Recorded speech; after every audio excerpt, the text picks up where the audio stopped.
നാലുകാലുള്ള പന്തൽ താഴെ കത്തുന്ന നിലവിളക്കും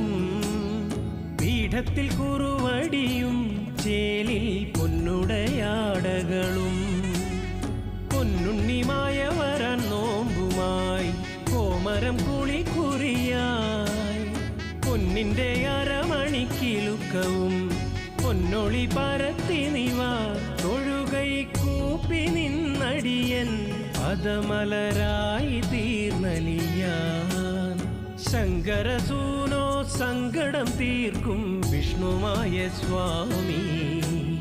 പാർവതി മാതാ പാരിനു നൽകിയ പഞ്ചാമൃതം